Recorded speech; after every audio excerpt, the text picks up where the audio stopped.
ILCT, Renato Golim.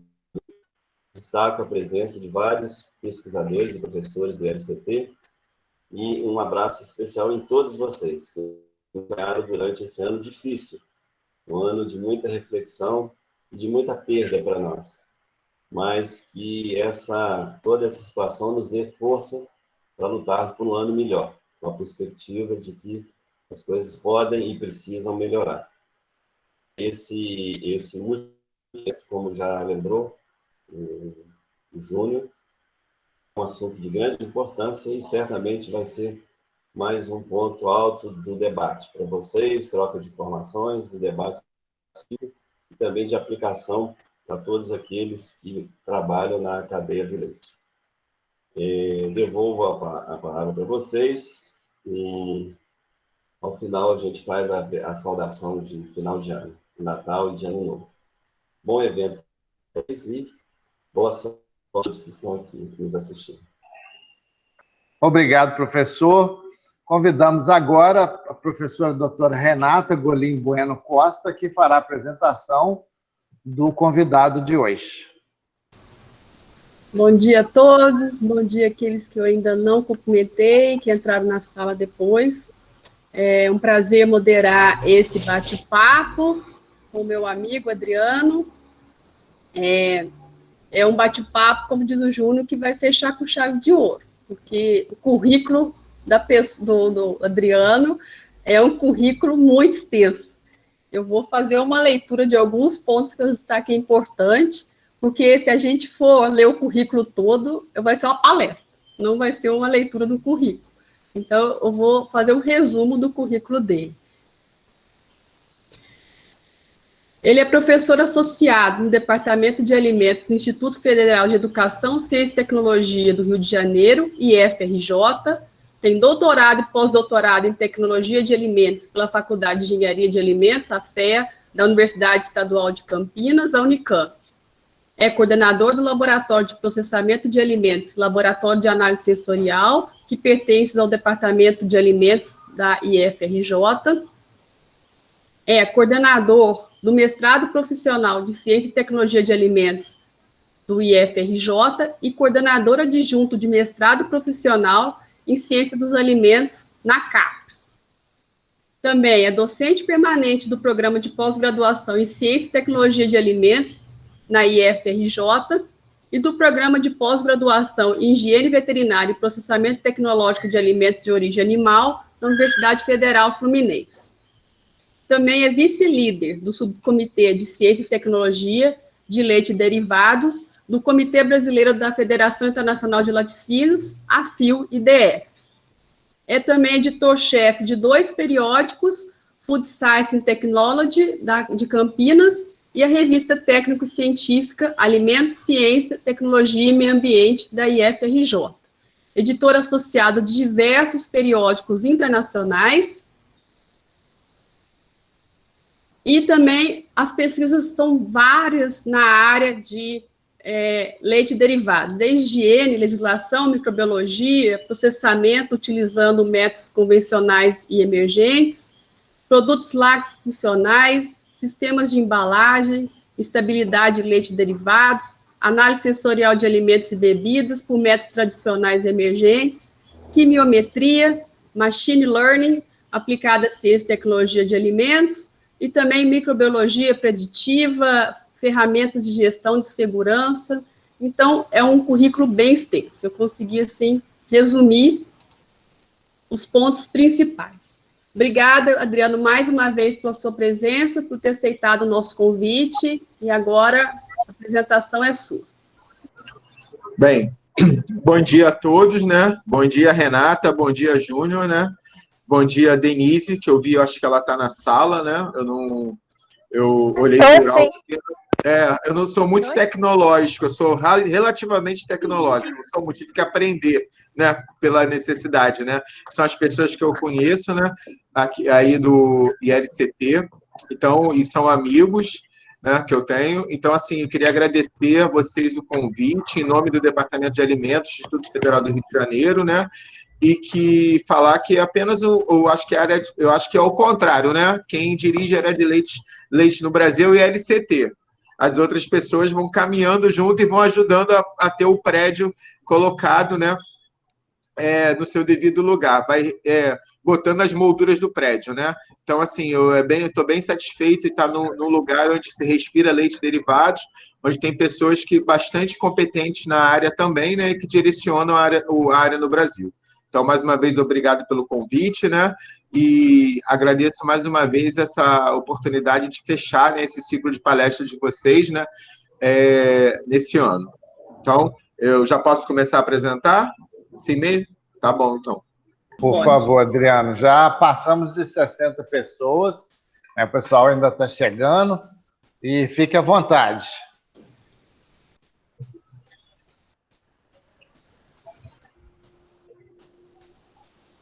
Tá dando para ver? Certinho? Sim, certinho. Sim, tá bom. Eu tenho que perguntar porque, nossa, eu demorei para aprender até apresentar quando começou esse negócio de aula online. Então, aí agora eu já consigo me localizar bem com isso. Mas... porque você não se vê, né? A gente não vê, a gente só vê a tela da apresentação. Pois é. Aí teve um evento em Viçosa que pediram para subir para o YouTube. Nossa, eu tive que marcar um dia antes com a menina para treinar, porque assim, eu não sabia como é que eu ia entrar, subir a apresentação para o YouTube. Ela teve que pegar um domingo, ela ficou uns 15 minutos comigo me ensinando a fazer. Mas eu falei para ela, você não repara não, porque eu não sei mesmo. Entendeu? Ela, não, é normal mesmo, mas é assim, vamos caminhar. Enquanto não tiver, eu acho que, independente de quando vier a vacina, né, vai ser uma tendência que vai ser um pouco híbrida na parte de alimentos, né, que as pessoas obrigaram a conviver com isso. Bem, então o título, né, da apresentação, né, conforme foi solicitado, né, é redução de sódio e adição de prebióticos e probióticos em queijos, né, que é um tema bastante importante na indústria de laticínios, né.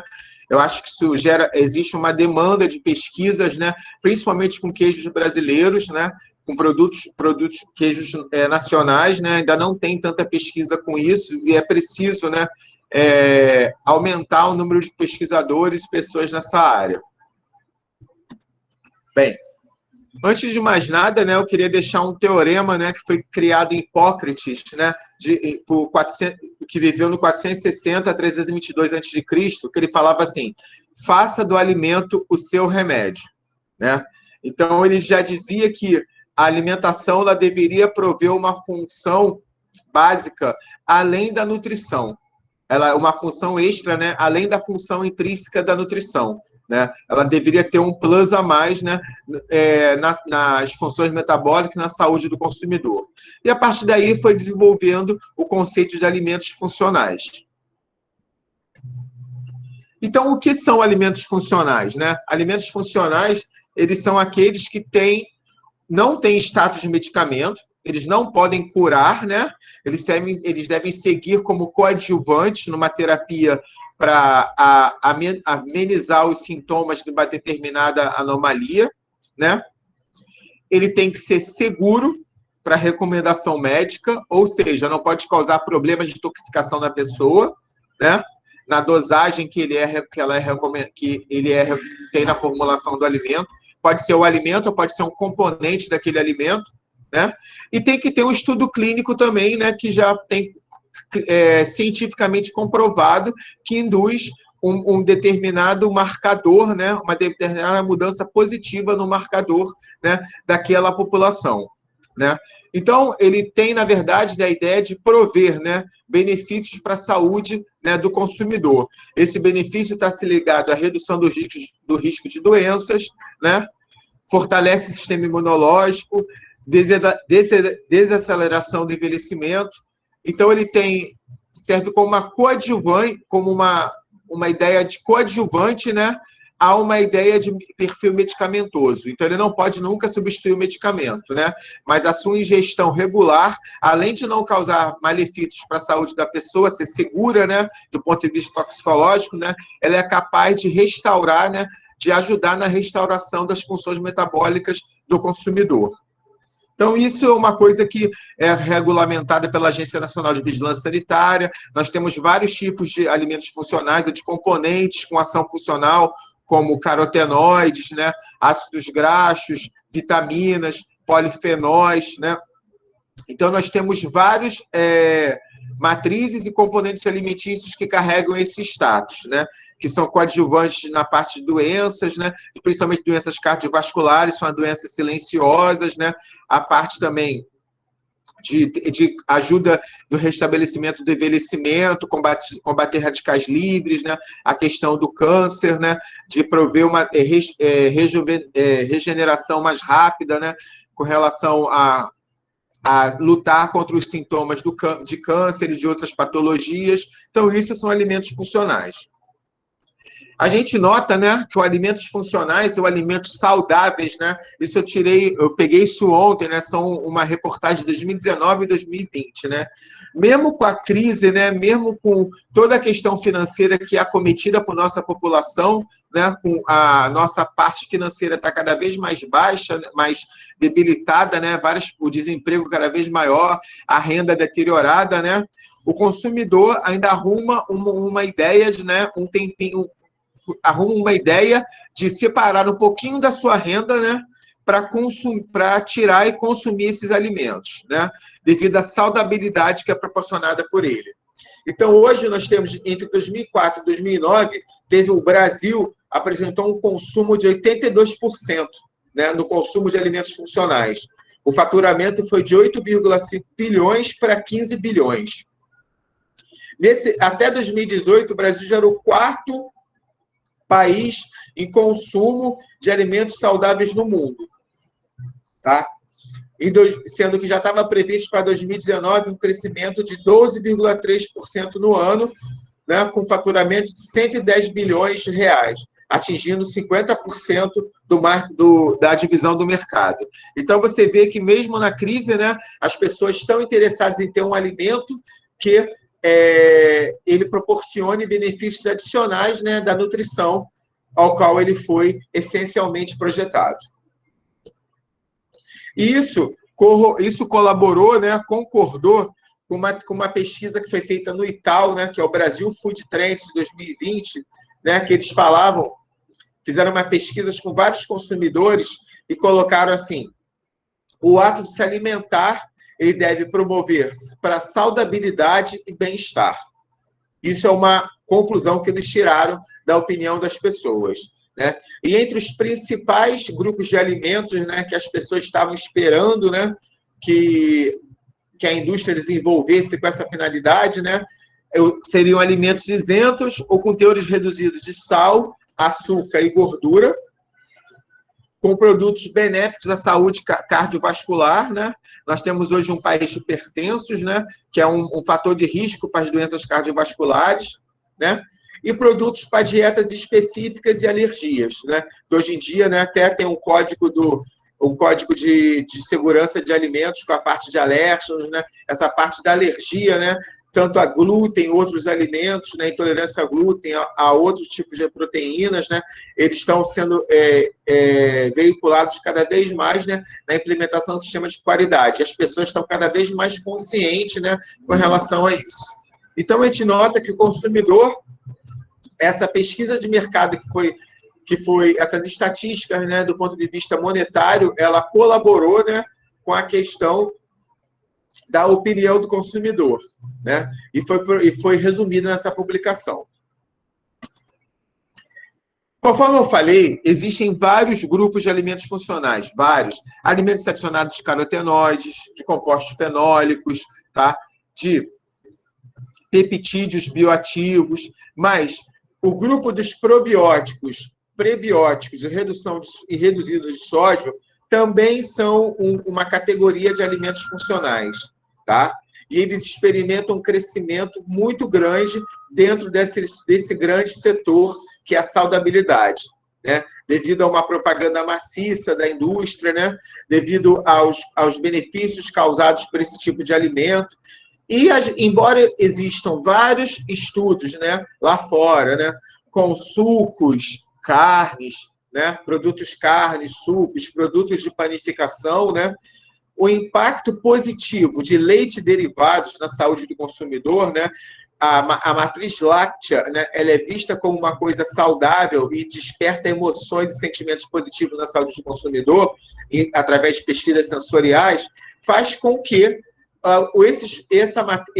essa matriz, né, sejam elas leites fermentados, queijos, sobremesas, sorvetes, sejam adicionados de probióticos, prebióticos ou reduzido de sódio, ou simultaneamente com os três, ou com os dois dos três.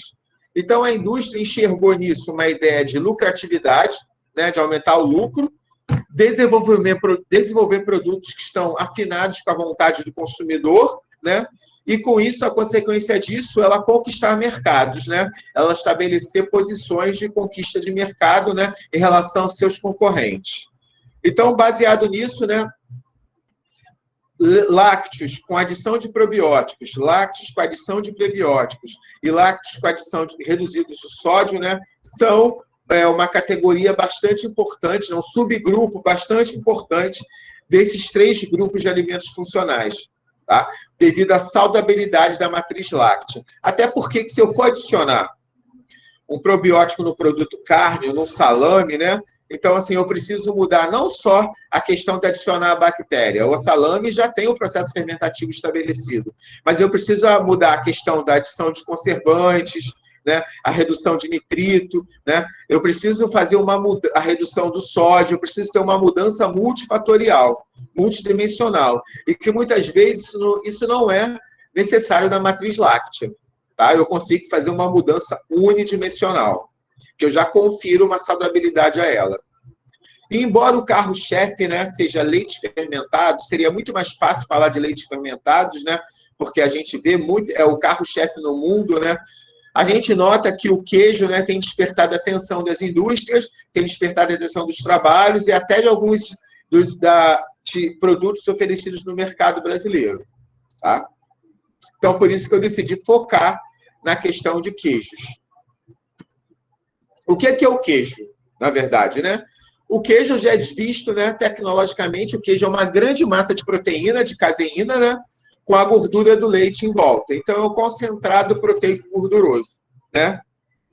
E ele já tem um grande teor, além de proteína e gordura, né? Ele tem um teor de cálcio, riboflavina, né? E proteína e vitaminas A e D. Então, ou seja, é um produto com valor, com aporte funcional muito grande, né?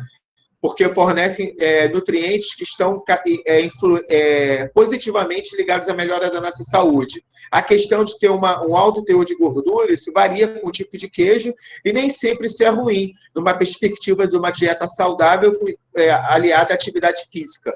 Na medida que na gordura do leite eu tenho ácido conjugado linoleico. E o ácido conjugado linoleico, ele tem N estudos relacionados com a questão, né, de efeito anticancerígeno, efeito anti-inflamatório, antihipertensivo. Então, assim, eu tenho o componente benéfico na gordura do leite também. E a própria membrana do glóbulo de gordura também está sendo associada a benefícios da saúde, né? Dentre os vários tipos de queijo, né, que existem, né, a gente pode simplificar, né, e colocar eles na categoria de frescos.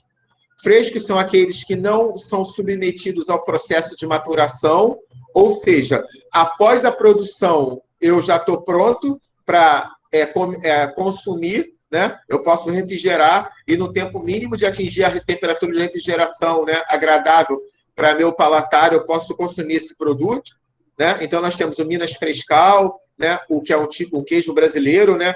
Cottage, o queijo Petit Suisse, que é o único queijo, é um queijo doce, né? O único queijo doce ligado ao público infantil, principalmente no Brasil, né? Embora nós vemos queijo Minas com goiabada, né? Queijo Minas com doce de leite, né? O queijo Petit Suisse, ele é praticamente destinado ao público infantil no Brasil. Então, é um queijo doce, né? É um queijo com características de gosto doce.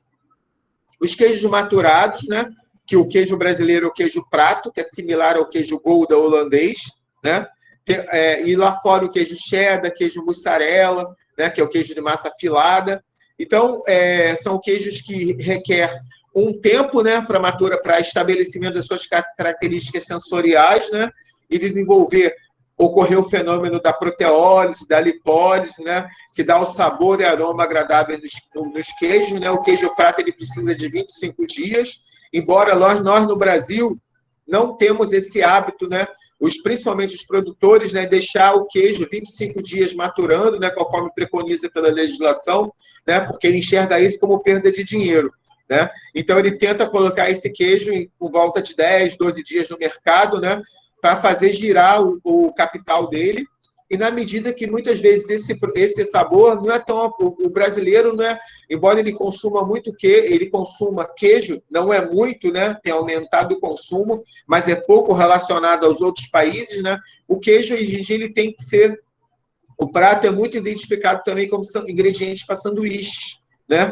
Ingredientes para food service, assim como que o requeijão, né? Então, ele acaba sendo uma componente de uma preparação culinária, né? Então, as características sensoriais dele, né, basta a espalhabilidade, né, o derretimento, que acaba sendo mais valorizado. E temos o queijo, né, um queijo feito a partir de proteína, exclusivamente na teoria, né, de proteína do soro, que é a ricota, né, que é um queijo feito baseado com a precipitação das proteínas do soro, né, e com a adição opcional de uma quantidade de leite que os laticínios colocam a fim de dar uma certa cremosidade e tornar ele mais agradável do ponto de vista sensorial para o consumidor, né? Terminando, né, os queijos fundidos, né, que são uma categoria dos queijos processados, né? No Brasil, a gente vê, hoje em dia, embora eu tenha notado, né, que os mercados, né, alguns mercados têm oferecido nas suas prateleiras queijo processado, né? É um queijo feito com diferentes, cuja matéria-prima são queijos de diferentes estados de maturação, né? O grande carro-chefe ainda é o requeijão, né, que é feito com massa fresca do queijo Minas Frescal, né, que é um queijo tipicamente brasileiro, né, que passa pelo processo de fusão da massa e com adição de sais emulsificantes para atingir aquela consistência cremosa e uma viscosidade pastosa, né, mais agradável para os consumidores. Então, basicamente, esses são os tipos de queijos, as categorias dos queijos, né, que são comercializados no Brasil. A gente tem outros tipos de queijo, é claro, né, os queijos maturados por fungo, né, mas ainda é uma realidade um pouquinho mais para pessoas com poder aquisitivo maior. Não é a grande massa que acaba consumindo isso como uma parte da sua dieta ao longo do dia. Conforme eu falei, né, a gente tem experimentado um grande consumo de queijos no Brasil, né? O consumo ele foi de 1,12 milhões de toneladas em 2019, né? E representa o consumo per capita muito baixo ainda. Isso indica que existe um grande potencial para a demanda do setor queijo, né? Eu peguei essa reportagem ontem também, né? O consumo de queijo aumenta 29% no segundo semestre de 2020. E o mercado global de queijos bate recorde em 2019. Né? No mundo, ele aumentou 2,3%, né? Subindo pelo terceiro ano consecutivo. Tá? Uma taxa média anual de 1,1% entre 2013 e 2019.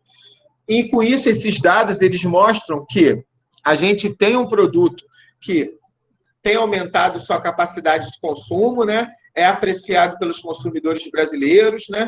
E qual a chance que a gente tem de agregar valores maiores a esse produto, né?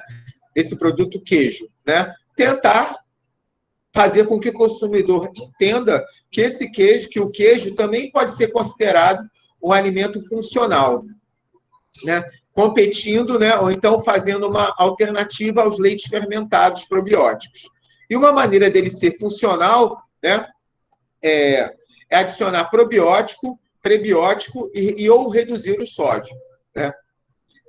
O queijo, basicamente, né, não é uma aula de tecnologia de queijos, mas eu acho interessante passar por isso, né? A gente tem a desestabilização da caseína para a formação do gel, né? E essa desestabilização pode ser enzimática pelo coalho, né?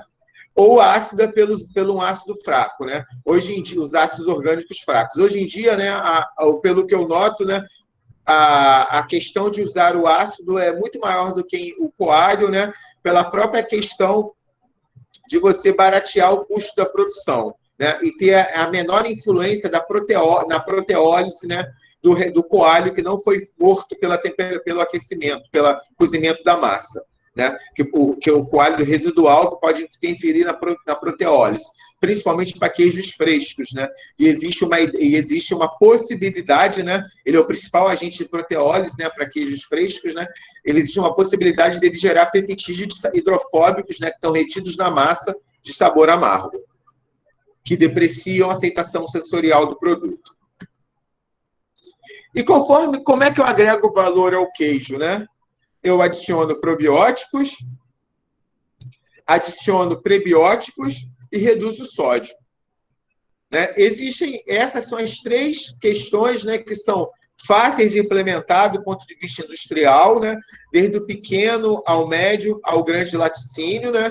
E pode servir como uma ideia de diversificação de produtos e aumento da competitividade do produto do fabricante perante a seus concorrentes. O que são probióticos, né? Probióticos, eles são, na verdade, micro-organismos vivos. Foi uma definição que a Organização Mundial de Saúde, em 2001, promulgou, e agora, em 2014, né, Rio, um consórcio de pesquisadores perante a Associação Internacional de Probióticos e Prebióticos, né, nos Estados Unidos, né, eles confirmaram essa definição, né, reafirmaram, né, no caso. São micro-organismos vivos, administrados em quantidades adequadas, que conferem benefícios à saúde do consumidor, do hospedeiro, né? Essa definição, essa palavrinha ainda remete à medicina veterinária, né? Mas eles falam que, como o probiótico pode ser aplicado em rações animais, né? Eles mantiveram essa palavra para abranger, né? Toda a plenitude do consumidor homem e consumidor animal, né? Então, o que a gente nota dessa definição? Existe a necessidade de estar vivo, eles têm que estar vivos, né? Existe uma quantidade que deve ser consumida, né, periodicamente, a colonização é temporária, né? Eles saem, né, nas fezes e eu preciso repor essa quantidade que saiu através do consumo, né? Em torno de 20 a 25 dias para ter efeito.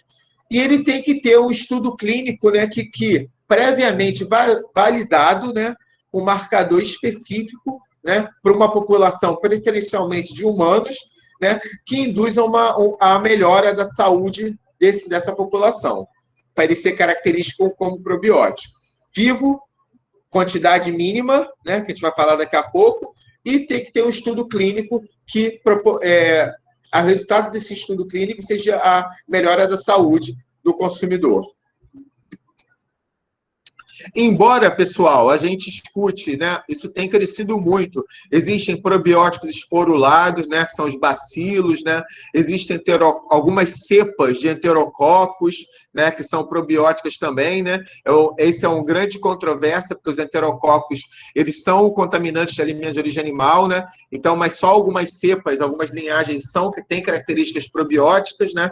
E existem os probióticos nova geração, né, que está sendo começado a estudar agora, né, que representa uma transição entre os probióticos tradicionais, né, e os probióticos, os probióticos que ainda não têm efeitos na saúde, né? Então, a grande quantidade de probióticos nos produtos alimentícios no mundo são os lactobacilos e bifidobactério. Então, são bactérias do gênero lactobacillus e bifidobactério, tá? Então, nós temos, como características fundamentais do metabolismo deles, né? A gente tem lá, ambos são gram positivos, ambos não formam esporos e flagelos, né? Eles não resistem ao tratamento térmico, é uma grande dificuldade deles, eles não resistem ao tratamento térmico, né? Então, é um problema trabalhar com esse tipo de produto, de micro-organismo. Eles, só estaria aqui para desligar o telefone, para ficar que eu esqueci ele ligado, desculpe. Eles não formam esporos e flagelos, não têm resistência ao tratamento térmico. Eles têm um metabolismo anaeróbio, ou seja, são isolados, preferencialmente isolados do intestino humano, né? Então, o oxigênio é um fator de toxidez a eles, né? Principalmente para bactérias do gênero Bifidobacterium, né? eles conseguem degradar os açúcares, né, do leite, né? Entretanto, o bifidobactério produz o ácido acético e ácido lático, então isso abre a nossa mente, né, que uma grande quantidade de bifidobactério no produto pode ser prejudicial, pode induzir o sabor de vinagre, né, do gosto do ácido acético, isso é ruim, porque pode depreciar o valor do produto do ponto de vista sensorial. Eles são mesófilos, né, ou seja, eles não são termófilos, na verdade, né? Eles não resistem a pH ácido, eles têm dificuldade de sobreviver em pH ácido, então o pH perde a neutralidade. Entre 5 e 7 é o necessário para eles, né? Eles têm baixa atividade proteolítica, ou seja, as proteases que existem nesses micro-organismos, eles conseguem degradar as proteínas do leite, só que eles degradam em uma velocidade menor, né, do que as de outras bactérias láticas. Então, a grande conclusão que ele tira disso, né, que na maioria das vezes eles são adicionados como cultura adjuntas. O que são culturas adjuntas? Eles não são responsáveis pelo processo fermentativo, pela glicólise, pelo consumo da glicose, da lactose e produzir ácido lático, né? Eles se beneficiam do consumo do metabolismo da cultura starter, né? E com essa cultura starter gera peptídeos durante o processo fermentativo, e eles acabam utilizando esses peptídeos como fonte de crescimento, tá? Porque eles na logística industrial, se eles forem ser adicionados para fermentar um leite, esse leite ele vai ter que ser submetido a um tratamento térmico, que não é a pasteurização, tem que ser um binômio tempo e temperatura maior para eliminar qualquer competidor, qualquer bactéria lática competidora, né, com esses micro-organismos, já que eles são baixos competidores, e ainda assim eles vão ter uma velocidade de fermentativa muito mais devagar do que a cultura starter. Então, se o Yakult, né, é um exemplo de leite fermentado, né, eu não tenho cultura starter, eu tenho apenas o Lactobacillus casei shirota. Ele leva em torno de 12 a 16 horas, né, para fermentar, 10 a 16 horas para fermentar, enquanto o iogurte, né, ele leva em torno de 4 horas, 3 horas e meia, 4 horas para fermentar, dependendo das linhagens das cepas que foram utilizadas. Quando eu tenho as culturas do iogurte, né, o Lactobacillus bulgaricus, Streptococcus thermophilus, tem a cultura adjunta, que é o probiótico. E eles podem metabolizar diversos carboidratos também, tá? Mudança, agora em 2020, pessoal, é interessante falar, né, que houve uma mudança dos nomes dos probióticos, né?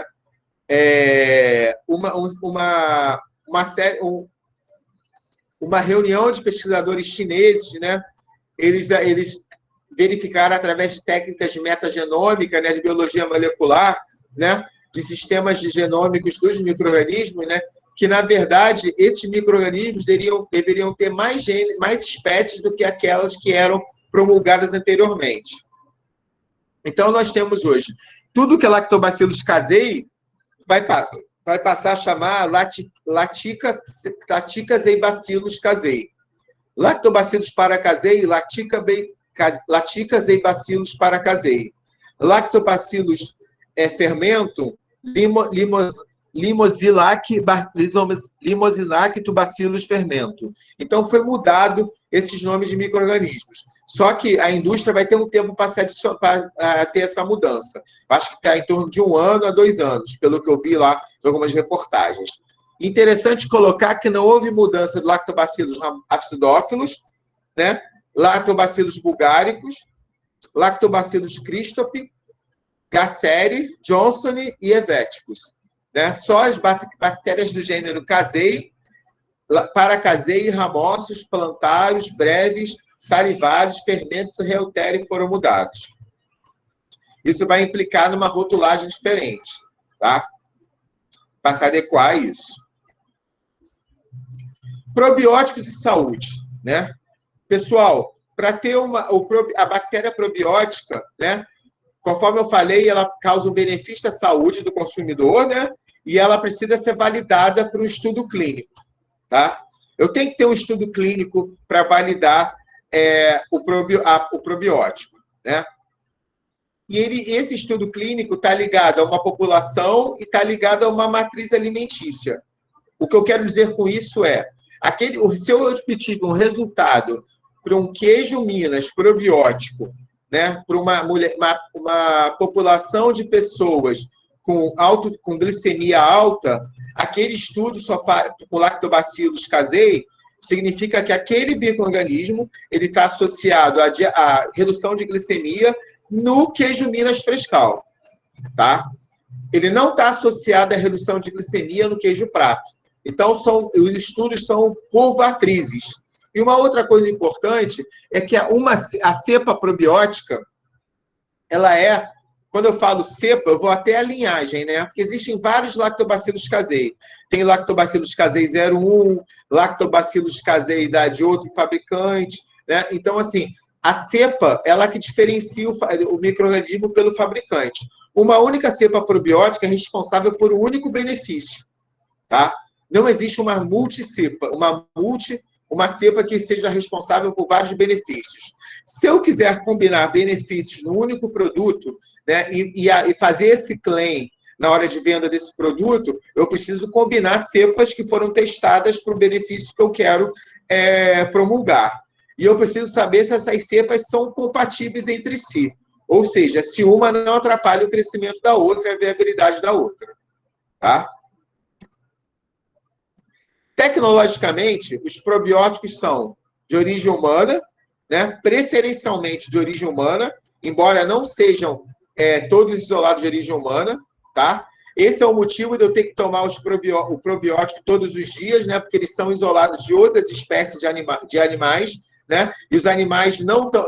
O intestino dos animais não é a mesma coisa do intestino humano, né? Então eles colonizam temporariamente, saem rapidamente nas fezes, e eu preciso colocar eles de volta, né? Numa ingestão diária no alimento contendo probiótico. Eles precisam sobreviver à passagem do ambiente ácido do estômago e dos sais biliares no intestino, ou seja, o trato gastrointestinal. O nome disso é funcional. Eles têm que ter funcionalidade. Existem duas coisas, pessoal. Uma coisa é a viabilidade, que é a contagem microbiológica, né? Saber se ele está naquele valor X, né? E a funcionalidade, que é a sobrevivência ao trato gastrointestinal. Ser funcional, né, é característica exclusiva de probióticos, né? Isso diferencia os probióticos de outras bactérias láticas. Tá? Sobreviver ao longo da estocagem, né, do alimento no qual ele está inserido, ou seja, ele não pode depreciar o alimento, né, do ponto de vista sensorial, porque por mais que eu tenha um claim positivo associado a esse alimento, uma alegação de saúde, né, para esse alimento, né, por exemplo, um queijo que eu digo que reduz, né, que auxilia no combate à pressão arterial, né, diminui a pressão arterial. Né? Eu não posso, né, se o queijo foi produzido para durar 60 dias, eu tenho que entender que o meu probiótico tem que estar viável e tem que estar funcional tem que estar funcional 60 dias. Tá? No meu laudo de análise, quando eu for registrar o produto, eu tenho que ter os testes provando isso. Não causar alterações nos atributos, além disso, de não causar alterações nos atributos sensoriais do alimento, né? Ele tem que sobreviver às diversas etapas do processamento do alimento. Ou seja, a secagem, desidratação. A gente já viu que ele tem uma dificuldade de sobreviver à temperatura alta. Então, para isso, acabo utilizando o recurso da microencapsulação, que eu protejo o probiótico, né, dessa temperatura mais alta, né, e do fluxo de calor que tem no processo alimentício. Né? E muitas vezes, né, desenvolver um produto probiótico, né, um queijo probiótico, né, significa mudar os parâmetros do processo, porque tudo tem que ser moldado de acordo com a bactéria probiótica. Tudo tem que ser planejado de forma a manter a viabilidade da bactéria probiótica. Alguns micro-organismos, né? Bifidobacterium bifidum, Lactobacillus acidófilo, Lactobacillus ramosus, Bifidobacterius lattes, são algumas cepas, você nota que o bifidobactério tem sempre essa ideia de uma bifurcaçãozinha, né? Como se fosse uma coisa de três vértices, uma figurinha geométrica de 3 vértices. E qual é a dose, né? Que eu falei para você que tem que ser a mínima para que ele proporcione um efeito à nossa saúde, né? Veja bem, né? Existe uma coisa chamada dose terapêutica, né? Que foi a dose estipulada, né? Os estudos clínicos no mundo inteiro, né?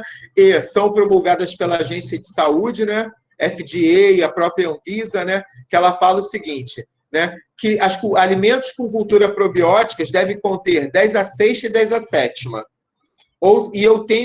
Se eles contêm 10/6, 10/7 por grama ou ml, durante toda a estocagem, e se eu ingerir 100 gramas ou 100 ml desse micro-organismo, desse alimento por dia, eu chego no 10/8, 10/9, que é a dose terapêutica, tá? Que é estabelecida, que é aquela dose capaz de causar efeitos benéficos à saúde do consumidor. Tá? Claro que hoje já se permite você registrar um produto com uma contagem menor, desde que vocês tenham um estudo clínico robusto que mostre que foi efetivo aquele produto com aquela contagem menor para aquela população, né? E um marcador bem claro para isso, né? Então, lembrando que o seu resultado vale para a sua matriz e para o seu probiótico dentro daquelas condições, aquele claim que é estabelecido. O consumo deve ser contínuo e diário, porque como esses probióticos são isolados dos intestinos que não são humanos, né, eles não se adaptam, eles colonizam temporariamente e saem nas fezes. Eles precisam ser repostos. Tá? A Anvisa vai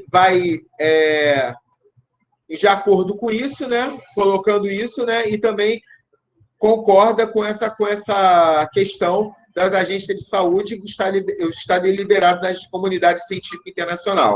Então, existe, né, um regulamento do Brasil, da Anvisa de 2019, falando sobre isso. Tá? E ela fala lá que o micro-organismo, você, quando for registrar, você tem que dizer bem quem é o micro-organismo, verificar se ele produz toxinas e bacteriocinas, né, potencial de atividade hemolítica, né, se não tem inexistência desse potencial, bactérias láticas, em geral, eles não estão associados com a questão de atividade hemolítica, né, e toxinas, mas a produção de bacteriocinas é uma coisa bem-vinda, né? Tem que ver se essa cepa ela tem estudos disponíveis, tem na literatura algum relato de efeitos adversos, tá? Uma demonstração de eficácia do estudo clínico e a própria viabilidade, junto com a funcionalidade. E essa contagem, né, que a gente usa para registrar o produto deve estar colocada no rótulo, né, do produto, né, fora da informação nutricional, porque é uma alegação de saúde, né? E essa informação deve estar fora, tem que dizer o quanto de porção tem do micro-organismo. Veja que a partir daí eu posso jogar, eu não posso jogar com isso de acordo com o valor que eu acho, e numa ferramenta de induzir, orientar o consumidor ao consumo. Vamos supor que eu tenha lá em 10/4, em 100 gramas do meu produto, eu achei 10/4. Mas mesmo assim, né, eu tive um efeito benéfico à saúde. Então, o que eu vou colocar? Para chegar naquela dose terapêutica lá, 10/8, né, significa que eu tenho que botar uma porção de 200 gramas, né, do meu produto, na minha embalagem, ou então induzir ele a consumir 2 porções de 100 gramas. Tá? Então, isso é uma questão que as pessoas conseguem enxergar, né, de acordo com o resultado que elas obtiverem. Claro que você ingerir 3, 4 porções por dia é inviável. No máximo, 2 porções é bem-vindo. Tá? E como é que entra o queijo no meio disso, né? Pessoal, lembra? Foi falado, né, que o probiótico ele tem uma dificuldade em sobreviver em pH baixo, né? Ele tem uma baixa tolerância ao oxigênio, né? Na verdade, o oxigênio é um fator de toxidez para ele, que eles têm um metabolismo anaeróbio ou anaeróbio facultativo, tá? E o queijo acaba sendo uma matriz muito favorável para adicionar probióticos. Por quê? porque o queijo tem um pH maior do que o leite fermentado. Você lembra que no leite fermentado, ou no próprio iogurte, né, eu tenho uma pós-acidificação com lactobacillus casei bulgaricus, né, que vai diminuindo o pH, né?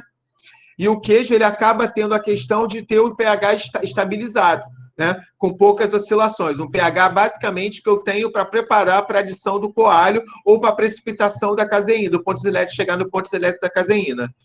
E o queijo, por ter uma quantidade muito grande de proteína com gordura, acaba proporcionando um encaixe da bactéria, uma proteção à bactéria probiótica no que diz respeito ao oxigênio. O oxigênio não consegue se difundir com facilidade no queijo, como se conseguiria se difundir no leite fermentado. Tá? Lembrando que, né, a gente tem, na maioria dos leites fermentados, né, os queijos são envasados com plásticos, com filmes plásticos. E os plásticos, eles têm permeabilidade ao oxigênio. Então, a matriz proteico-gordurosa ajuda a proteger o próprio micro-organismo no produto e ajuda a proteger durante a digestão do produto também, porque eu consigo, durante a questão do pH ácido do estômago e dos sais biliares do intestino. E como eu consigo proteger o probiótico até chegar ao intestino e ele colonizar o intestino. E quando ele coloniza, né, ele acaba produzindo substâncias com poder inibitório de micro-organismos patogênicos, né? E ele acaba favorecendo a solubilização de minerais, né? Acaba melhorando uma série de funções metabólicas do nosso organismo, né? Não só no intestino, né? Mas produzindo componentes que vão caminhar para a corrente sanguínea, né? Para a questão odontológica também, né? Existem vários estudos com odontologia também. E o queijo ainda tem uma coisa interessante. Ele basta uma fatia, né, de queijo para atingir a dose terapêutica, que é a 10/8, a 10/9. Então, eu consigo, com uma fatia de 30, 50 gramas, uma fatia de queijo, né? Lembrando que fatia é uma coisa muito relativa, né? Mas uma fatia, em média, ela tem lá a quantidade de micro-organismos que são necessários para proporcionar benefício à saúde do consumidor. Enquanto o leite fermentado, né, preciso abrir a embalagem, eu preciso... o queijo não, ele está pronto. Basta eu cortar, eu já posso consumir. Tá? E dentre os queijos, né, o queijo fresco, né, é o principal veículo para adição de probiótico. Teoricamente, é o veículo ideal. Por quê? Porque a vida de prateleira dele é curta. Ele não sofre maturação. Então, como ele não sofre maturação, não tem tempo de desenvolvimento, né, de reações indesejáveis, né, do ponto de vista lá de proteólise causado pelo parte do coalho que não foi inativada no cozimento, né, produção de peptídeos de sabor amargo, né, e crescimento de N-Acilabacteria, embora ele não seja muito comum em queijos frescos, né, existe sempre uma flora uma microbiota que vai crescendo ali, né, que é carregada de acordo com o ambiente que o queijo foi produzido, tá? E elas podem inibir, né, o crescimento, a sobrevivência e o crescimento dos probióticos, já que os probióticos são fracos competidores, né? Além disso, eles são estocados sobre refrigeração, e a refrigeração ela freia as atividades metabólicas dos micro-organismos, né? E a própria vida prateleira dele. Então, o queijo fresco, em especial, o queijo Minas Frescal, né, que é o grande representante dos queijos frescos no Brasil, né? Queijo típico nacional. Eu acho interessante fazer pesquisa com queijo cottage, né? Com outros queijos, mas assim, eu vejo que queijo Minas Frescal, queijo Minas Padrão, queijo prato, requeijão, né? Eu acho que deveria ser o alvo das indústrias, dos pesquisadores brasileiros, para fim de subsidiar dados, né, para a indústria, né, para que a indústria possa enxergar alternativas, né, de diversificar a sua rede de produtos dentro desse tipo de queijo, desses queijos nacionais. Alguns queijos comercializados no Brasil, né, o Danúbio, eu não vejo mais esse queijo no mercado.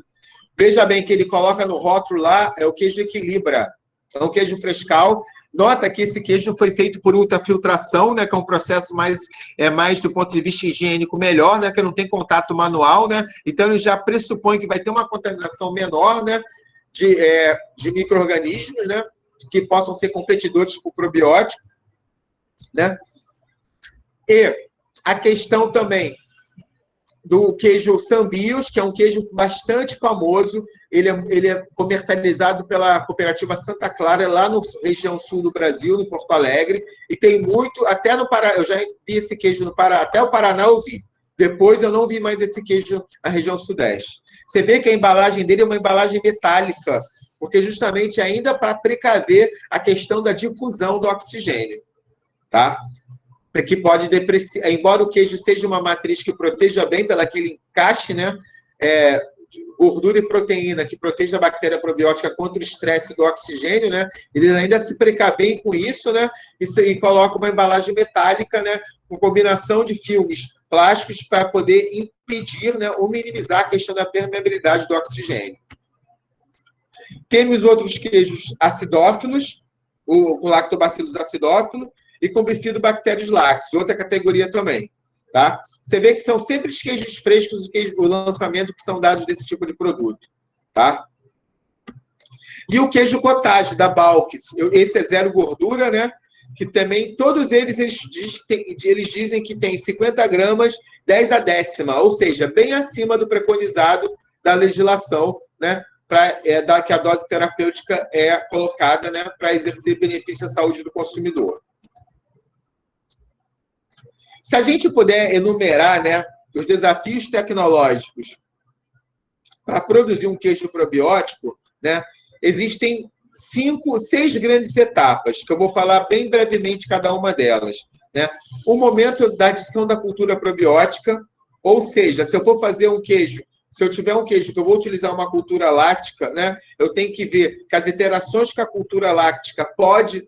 Eu tenho que verificar se essa cultura probiótica interage bem com a cultura láctica e vejo a quantidade de células probióticas que são perdidas no soro, né? Então, o ideal é que eu adicione o probiótico após a drenagem do soro, né? Após a drenagem do soro para minimizar perdas, né? No momento da drenagem.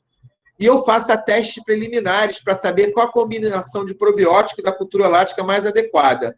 Isso pode ser evitado se eu utilizar cepas do mesmo fornecedor. Tá?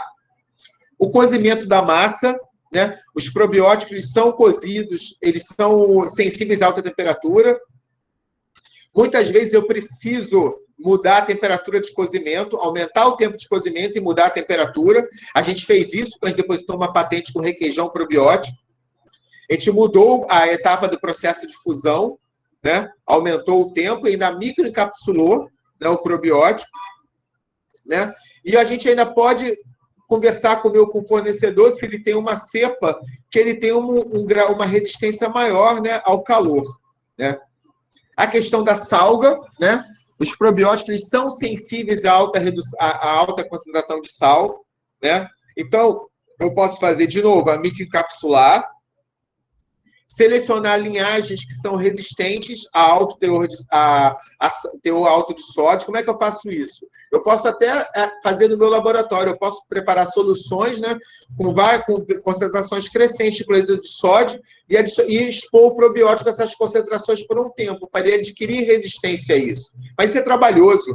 O ideal é você conversar com o seu fornecedor, né, se existe uma cepa que tenha mais resistência. Se você não tem como mudar o teor de sal naquele produto, né, daquele queijo, a ideia é você conversar com o seu fornecedor, então utilizar ele microencapsulado. A questão da embalagem, né, otimização da permeabilidade de filmes, né, com baixa permeabilidade de oxigênio, ou então utilizar a embalagem a vácuo, né, ou então a própria embalagem ativa, né, sachês absorvedores de oxigênio, mas isso vai encarecer o produto e tem aquele risco toxicológico, né, de ser ingerido por crianças, né? Então isso é importante a gente também ver que pode encarecer também. A maturação, ver se o meu probiótico sobrevive, né? A questão da proteólise, a lipólise. Você nota que a gente sabe que a maturação ela desenvolve aroma e sabor, né?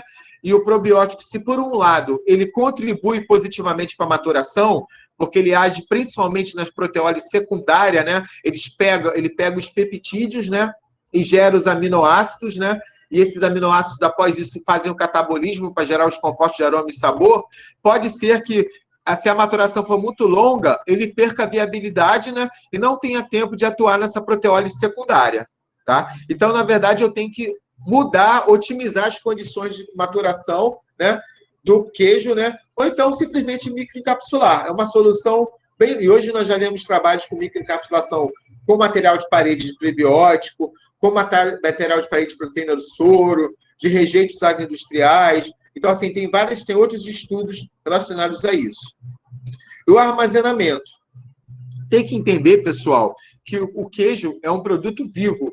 E a gente tem que controlar isso, o ponto de venda, tem que ter uma interação muito grande com a linha de produção, né? A gente tem que educar o meu comprador, porque se ele tiver uma oscilação de temperatura, eu vou ter um crescimento da minha atividade metabólica, e se eu tiver um queijo com bifidobacterium lá, eu vou ter chance de produzir ácido acético bastante elevado, que pode ser notado e pode ser depreciado negativamente pelo consumidor.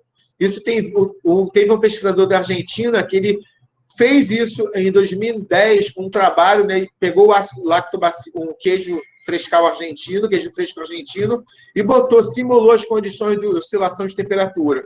Ele verificou que existia uma grande quantidade de ácido acético e o queijo foi rejeitado na sensorial, tá?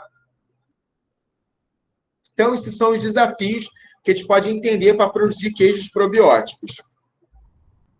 Aí, a partir disso, eu mostro para vocês, bem brevemente, né, como é que foi... eu trabalhei com queijo e iogurte probiótico no doutorado, e a gente começou a trabalhar fazendo um artigo de revisão, né, publicado em 2009, que falava da revisão do queijo probiótico com benefícios à saúde, tecnologia e estabilidade dos probióticos em queijos. Foi um artigo que não tinha ainda, né? Ontem eu fui olhar, já tem 172 citações, né? As pessoas ainda utilizam esse artigo hoje em dia. E começamos a trabalhar com alguns TCCs, né? O pessoal da Unicamp que ia fazer lá no laboratório, né? E a gente verificou que, se adicionar o Lactobacillus acidophilus num queijo probiótico, né, ele acaba tendo, numa quantidade excessiva, ele acaba depreciando, né, tanto a parte sensorial como a parte reológica. Eu vou ter um queijo mais quebradiço, né, numa rede de um gel mais quebradiço em relação ao queijo convencional. Então, acaba sendo um queijo que esfarela no fatiamento. A gente verificou isso comparando com queijos comerciais.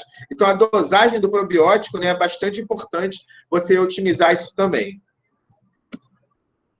Aí verificamos também que o queijo Minas Frescal probiótico, ele induz, né, uma recuperação do sistema imunológico mais rápida quando os ratos são submetidos a exercício físico. A gente botou os ratos para correrem na esteira, né, e viram que, após correrem na esteira, eles comiam uma fatia de queijo, uma parcela comia o queijo normal, uma parcela comia o queijo probiótico. E a gente verificou, depois fez o perfil de colesterol, toda a parte de enzimas ligada a danos respiratórios. Lembrando que esse trabalho foi feito na setor de nutrição, alimentos e nutrição da Unicamp. Né? A gente só colaborou, né, fazendo queijo. Né? Eu sou engenheiro, né? Então, assim, eu não sou da parte de nutrição, mas foi um trabalho em colaboração com eles.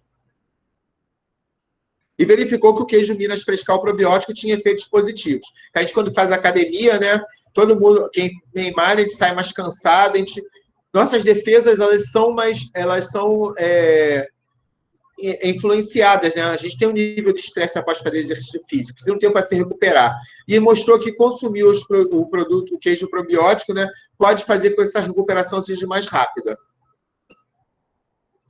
A gente verificou um trabalho com o professor Eric, né, que é um professor hoje da Rural, né, que trabalha com a gente também, tem bastante trabalho com a gente. A gente verificou que se os adoçantes, os edulcorantes, né, em concentrações equivalentes, que proporcionassem equivalência à concentração de gosto doce da sacarose, né, influenciavam a viabilidade do queijo petit suíço probiótico, Lactobacillus acidophilus e Bifidobacterium lattes. Então, a gente viu também, verificou que existia uma influência de alguns edulcorantes, outros não, né? Isso é bastante interessante do ponto de vista industrial, né? Porque a gente consegue ver que, além de eu determinar qual é o gosto doce adequado do aspartame, da sucralose, da estévia, equivalente à sacarose do Petit Suisse, e se eu colocar a bactéria probiótica lá dentro, ela não vai ser prejudicada por essa concentração desse edulcorante. Tá? E a gente conseguiu também otimizar, né, quanto de sucrose, de sacarose tem no queijo Petit que o consumidor aceita, né, de uma metodologia sensorial chamada análise de sobrevivência, né, que no queijo Petit Suisse probiótico, com aquele ótimo teor de sacarose que a gente determinou no estudo anterior. Isso foi a tese de mestrado do Eric, né? Trabalhou com a gente também. Ele é da área, embora eu também seja professor de análise sensorial, eu gosto bastante, mas essa parte eu deixo para ele, porque ele é a pessoa que domina bem a área, bem, lê bastante também, caminha bem com relação a isso também. Como ele também sabe tecnologia. No fundo, os dois acabam trabalhando juntos. Isso aqui foi duplicado, desculpa. A gente também verificou lá, né, com uma cepa da Mongólia, Lactobacillus casei Jang, né, que o queijo Minas Frescal ele era capaz de ser um bom veículo para Lactobacillus casei Jang, só que a gente verificou que uma contagem excessiva, uma dosagem excessiva do Lactobacillus casei Jang, o que ela comete? Um queijo quebradiço, mais fraco do ponto de vista reológico e menor aceitação sensorial. Por quê? Porque eu tenho uma grande produção de ácido acético. Isso foi um trabalho, um TCC, né, de uma aluna chamada Aline, que foi o TCC do nosso laboratório lá na Unicamp. Também a gente fez um trabalho com o Pablo, foi o mesmo que fez o trabalho com a questão dos exercícios físicos com ratos, né? Ele fez com hipertensão, ele hoje é professor da Universidade Federal de Dourados, né, do Grande Dourados, né? A gente verificou que o queijo Minas Frescal ele é capaz de diminuir a pressão arterial em ratos hipertensos, né? Foi um estudo em vivo do modelo animal, né? Depois a gente fez estudo com humanos, né? Mas foi o primeiro estudo, os primeiros estudos com queijo Minas que são relatados na literatura. Veja que a gente trabalhou apenas com queijo, tirando o queijo Petit Suisse, né, que é um queijo universal, né? A gente trabalhou com queijos brasileiros. E o primeiro estudo com humanos, né, foi uma aluna minha de mestrado, né? A gente publicou no Journal Functional Foods, né, que a gente verificou que dando queijo probiótico, o Lactobacillus casei, né, tinha com mulheres obesas e hipertensas durante 28 dias, né, a gente verificou, né, que além de ter uma maior concentração de produção de peptídeos bioativos, de atividade antihipertensiva e antioxidante, houve uma diminuição de colesterol e da pressão arterial dessas mulheres, né? Foi o primeiro estudo humano que teve com queijo Minas Frescal, tá? Que a gente publicou em 2018. Então, deu bastante trabalho isso, né? Teve colaboração de bastante gente, que teve muita análise, muita coisa, né, para fazer, mas, assim, fazer estudo com humanos é uma coisa bem complicada, assim, muito trabalho, que tem que entregar o queijo, tem que fazer todo o controle, mas valeu a pena. E uma aluna também lá da Federal do Grande Dourados, né? Ela falando, Pablo, ela viu que o queijo prato probiótico, já estão passando por queijo maturado, né? Um queijo brasileiro maturado, né? Ele foi capaz de diminuir o cálculo, a incidência de cálculo renal no modelo animal de ratos que estavam instalada a urilatíase. Então, isso foi bastante interessante, diminuiu o valor o teor do tumor, né? E medimos o valor do tumor. Então, isso foi bastante interessante também, tá? Porque fatores renais, né, são bastante importantes nos dias de hoje para humanos. Prebióticos. Deixando a questão de probiótico um pouquinho, né, como é que o queijo pode ser adicionado de prebióticos? O que na verdade, é um prebiótico? O prebiótico é um ingrediente fermentável, é um ingrediente que é fermentável, né, pelas bactérias do intestino humano, né, do trato gastrointestinal, e ele, quando é fermentado, ele muda, né, a composição dessas bactérias, ou seja, eu tenho uma porção maior de determinado grupo de bacterianos, eu tenho um aumento da atividade, né, dessas bactérias. Esse aumento dessa atividade dessas bactérias, ela induz em benefício de saúde do consumidor, né? Isso é um prebiótico, tá? Antigamente, prebióticos eram só carboidratos. né, eram só carboidratos não digeríveis, como inulina e fruto-oligosacarídeo. Mas hoje essa definição ela abre o aspecto. Então, hoje em dia, nós temos, além da inulina e do fruto-oligosacarídeo, nós temos amido resistente, polidextrose, temos xiloolisacarídeo do bagaço da cana, o isomalto-oligosacarídeo, rafinose, beta-glucana, e temos outros compostos, ácidos graxos poliinsaturados, ácido linoleico, compostos fenólicos, algumas vitaminas, tá? Então, isso ampliou a definição de prebiótico, tá? Essa definição foi de 2019, tá? Desde que eu tenha o aumento da atividade da composição da microbiota e um efeito claro na saúde do consumidor, né? Esse ingrediente pode se chamar de prebiótico.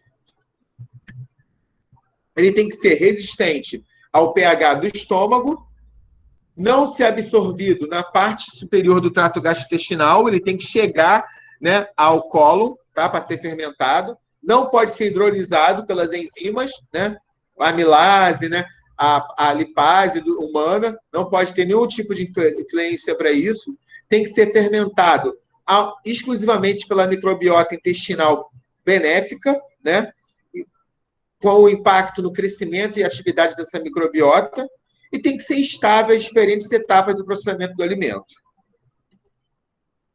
Quais os benefícios de prebióticos, né? Quando eles fazem isso, né, eles melhoram a absorção dos minerais, que eu aumento a atividade dessas bactérias. Essas bactérias baixam o pH, né, produzem compostos com caráter ácido, melhora a absorção desses minerais, melhora a constipação, eles estão envolvidos na ativação do sistema imune, que eles estimulam a produção de moléculas que caem na circulação sanguínea e aumenta a atividade do sistema imune, e além de redução dos níveis de colesterol. Tá? Então, existem vários tipos da questão dos prebióticos com relação a isso, pela inibição da síntese de ácidos conjugados, ácidos biliares. No Brasil, é basicamente aceito o fruto-oligosacarídeo, né, e a inulina. E esses são os claims que a Anvisa coloca, né? A inulina contribui para o equilíbrio da flora intestinal. Seu consumo deve estar associado a uma alimentação equilibrada e hábitos de vida saudável. Isso vale para o FOS também. Tá? E o FOS, nada verdade, mas é que ele é resultado da hidrólise da inulina. Tá? Ele é um polímero de mais baixo peso molecular que em relação à inulina. Eu quebro a inulina e eu faço uma hidrólise da inulina, acabo gerando fruto-oligosacarídeo. E eles falam o seguinte: da mesma maneira que eu tenho uma dosagem mínima de probiótico, eu tenho uma dosagem mínima de prebiótico. Fala 3 gramas de FOS ou inulina, se o alimento for sólido, e 1,5 gramas se o alimento for líquido. Tá? Quando ele for apresentado quando for apresentado em tablets, em comprimidos e pós, né, deve colocar ali. O consumo desse produto deve ser acompanhado da ingestão de líquidos, porque ele tem a questão de mudar toda a atividade do intestino. Eu preciso ter uma atividade, ter um aumento da minha constipação, né, aumento do meu bolo fecal, aumento do meu trânsito intestinal, e eu preciso de líquidos, né, para poder aumentar o volume desse bolo fecal que vai ser excretado. No caso de alimentos que são regulamentados pelo MAPA, né, as empresas elas devem protocolar na Anvisa, né, a solicitação desses alimentos, com avaliação de propriedade funcional ou saúde. Ou seja, eu faço tudo no MAPA, né, mas o protocolo também, eu vou ter que fazer minha etapa final, tem que ser na Anvisa, para a Anvisa reportar o MAPA também. Embora ele seja registrado no MAPA, ele tem que ter um registro, ele tem que ser para alegação funcional, tem que ser na Anvisa também. Isso vale para probiótico e prebiótico, para qualquer alimento funcional. E adicionar prebiótico em queijo, pessoal, é uma tarefa talvez mais simples que probiótico, né? A gente só tem que tomar cuidado com algumas coisas. O que a gente quer, na verdade, né? A gente quer efeito prebiótico, claro. A gente quer que esse queijo estimule a microbiota intestinal nossa, mas a gente quer também que exista um efeito positivo nos parâmetros de qualidade do queijo. Funcional, reológico, sensorial. Então, esses parâmetros devem ser observados também. Então, a gente precisa de testes prévios, né, de parâmetros de qualidade inerentes do produto, do queijo que vai ser formulado. E esses prebióticos, né, eles têm que ser estáveis ao tratamento térmico, né, tem que ser estáveis ao baixo pH, não pode se decompor em baixo pH, e a própria reação de Maillard, eles não podem servir como substrato para a reação de Maillard. Bem, conforme eu falei, a inulina existem, agora está crescendo, né, alguns estudos com chós, com góis, com imos, né? Eu tenho até uma aluna no mestrado que vai fazer creme de queijo ou manteiga, a gente não decidiu ainda. Creme de queijo ou manteiga com vários prebióticos. Inulina, frutolissacarídeo, isomaltolissacarídeo, mas a maioria dos estudos são de inulina e frutolissacarídeo, tá? E eu preciso de uma abordagem multidimensional. Para isso, eu preciso de um profissional que entenda disso, né? E que associe a um centro de pesquisa, né? Para saber quais são os parâmetros, se ele vai influenciar na fatabilidade, no derretimento, né? Se ele vai melhorar a retenção de água, né? A retenção na matriz do produto.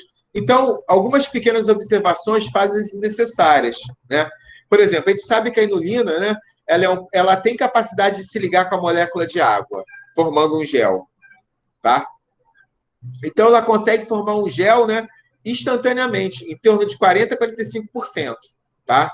Então, é muito interessante isso. Né? Se ela liga a molécula de água, ela retém a água dentro dessa molécula. Então, para queijos maturados, né, não é uma boa alternativa adicionar a inulina. Né? Porque eu vou ter um queijo lá, embora ele seja mais macio, ele pode perder toda a característica, ele pode perder a questão de usar para derretimento, fatiabilidade, que isso influencia, né, o teor de água, vai influenciar, pode ter uma influência nas características desse produto. Né? E esse gel da inulina é que ele é cremoso, né? Então ele se reflete na textura do queijo. Então, é importante até um certo momento isso ser positivo, mas algum momento pode ser negativo. Então, o ideal é que adicione a inulina após a dessoragem, tá? Porque eu coloco a inulina após a dessoragem e eu consigo ter o produto, né, sem reter a quantidade de soro que eu tinha gerado no processo de fabricação. E eu consigo até desenvolver produtos de queijos de baixo índice de gordura, já que a inulina substitui muito bem a gordura. Né?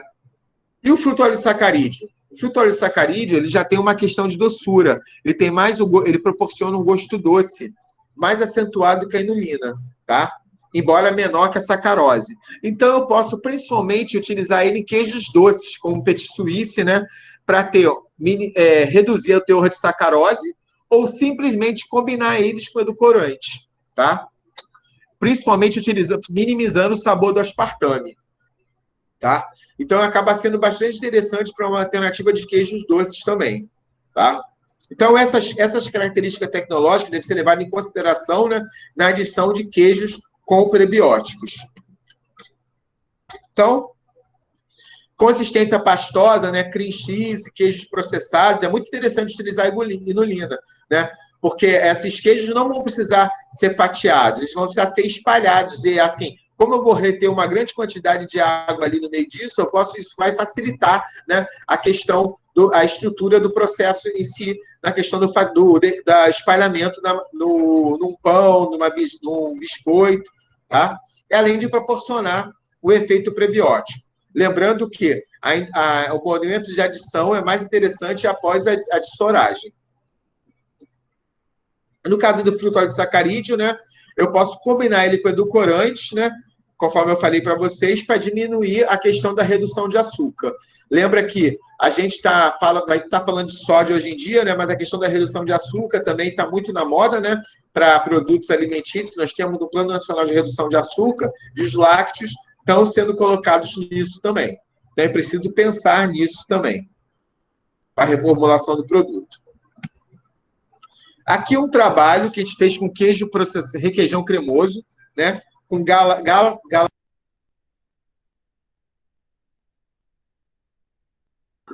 Professor Adriano, seu áudio está bloqueado.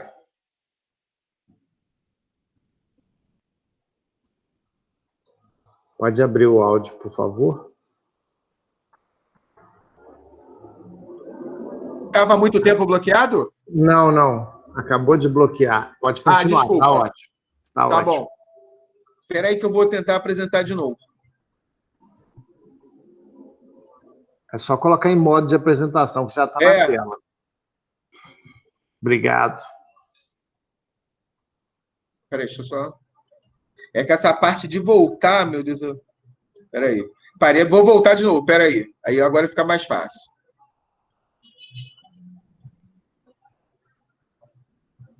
Tá vendo?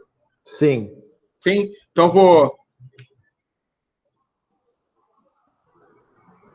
Desculpe, tá? Mas acho que foi sozinho mesmo, que eu não mexi em nada aqui. Tá ótimo, sem problemas. Paramos. Deixa eu só ocultar isso aqui. Paramos aqui. Isso. Uma outra coisa também que a gente pode fazer para fazer o queijo requeijão cremoso, né? A gente fez aqui o requeijão normal, com alto teor de gordura, normalmente não mudou nada. Porque apenas a gente colocou lá o galactosacarídeo, porque é um prebiótico que não tem retenção, não tem capacidade de reter água, apenas a gente botou ele numa dosagens crescentes, né, para dar o efeito prebiótico no produto. Foi isso que a gente fez. A gente só quis o efeito prebiótico, não quis substituir gordura, não quis fazer nada, até porque o galactosacarídeo não tem essa função, é mais a inulina que tem. Tá? E um trabalho que a gente fez, né, já adiantando, né, foi uma aluna de mestrado, a gente pegou o xilolissacarídeo, né, e a redução de sódio no requeijão cremoso também. O xilolissacarídeo, a gente não mudou a estrutura do requeijão do ponto de vista de composição, a gente apenas reduziu o sódio, né, e adicionou o xilolissacarídeo para fazer um produto multidimensional. Tá? Já que o xilolissacarídeo não tinha redução de gordura, não tinha com a ideia de reduzir gordura. A gente apenas adicionou o efeito prebiótico e complementou com o efeito de redução de sódio. Tá? Para trabalhos, uma dica, né? Trabalhos com XOS, que é o xilolissacarídeo, com GOS, galactosacarídeo, eles passam muito mais rápido nesses periódicos, porque são prebióticos emergentes. Não tem muita coisa ligada a isso também, são coisas novas agora. Tá? E tem um lugar em São Paulo que já produz isso. E eles vendem, então fica mais fácil de comprar. Antigamente isso era importado, agora não. Agora tem isso no Brasil também.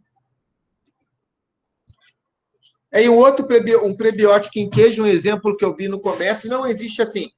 O que as pessoas colocam, né? Fonte de fibras. Aí você vai olhar lá, a fibra é prebiótica. Nesse queijo cottage é Balkis, tá? O queijo da Balkis, ele está lá com polidextrose, que é uma fibra prebiótica, tá? Também. Ele apenas já colocou no queijo cottage, tá? Se você olhar. Por que talvez ele não coloca prebiótico? Porque eu acho que, pelo que eu já perguntei isso para uma aluna, a questão de pagar pelo claim, né? Se eu botar um claim genérico, né, eu não vou estar errando, eu vou estar pagando menos, mas não vou estar dando um efeito positivo para o meu produto, do que botar o claim prebiótico, tá? E a questão da redução de sódio em queijos, né? O sódio, pessoal, é o componente mais abundante dos fluidos extracelulares, né? É praticamente impossível você tirar o sódio dos alimentos, né? Dos alimentos tanto de preparações culinárias como dos alimentos no mercado.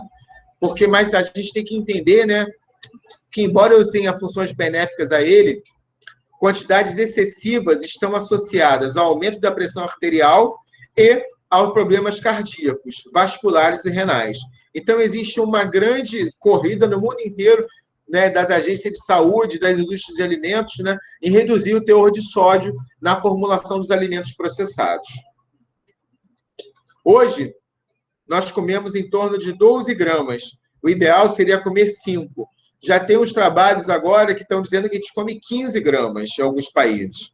Tá? O ideal que a Organização Mundial de Saúde preconiza é 5 gramas. Aqui foi uma coisa de 2000, eu peguei isso ontem, né? A hipertensão, né, é um fator de risco de doenças cardiovasculares, né? É uma questão, problema de saúde pública. O Brasil pode ter 80% a mais de hipertensos até 2025, tá? Nós temos bastante é questão de pressionar o sistema de saúde com relação a remédios para diminuir a pressão arterial.